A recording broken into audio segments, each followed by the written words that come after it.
దైవ సేవకులు సన్మానించాలి. ఆత్మ సంబంధమైన తల్లిదండ్రులు ఎక్కువ టైం గురించి తర్వాత ఎప్పుడైనా చెప్తాను. ఎందుకు సన్మానించాలంటే మనల్ని ప్రభువులోకి నడిపించడానికి వాళ్ళే కారకులు.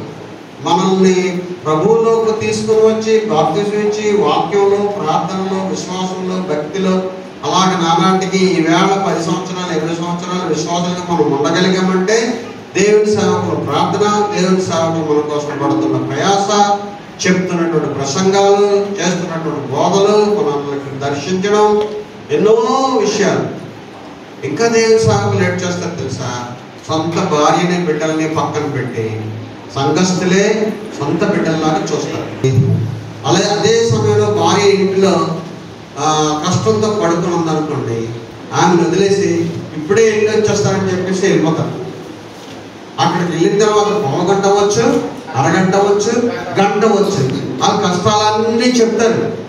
ఇంట్లో రోగిష్టి భార్య ఉండిపోయింది కానీ అక్కడ వాళ్ళ కష్టాలన్నీ పూర్తిగా వినేదాకా ఓర్చుకొని అలా వింటూ ఉంటారు. ఓర్చుకోవాలి. కాబట్టి అది చేస్తేనే తెలుస్తుంది. అన్ని ఉద్యోగాల కంటే పాస్టర్ పని చాలా కష్టం, చాలా కష్టం. కాబట్టి పాస్టర్ గారు అవ్వండి అంటే ఎవరు ఇష్టపడరు. అది దేవుడి కృప, దేవుని యొక్క చిత్తం, దేవుని పిలుపున్న వాటి అవసరం. ఇక్కడ దైవ సేవకులు సన్మానించడం అనేది చాలా ఆశీర్వాదం. ఇలా చేస్తారని నేను అనుకోలేదు.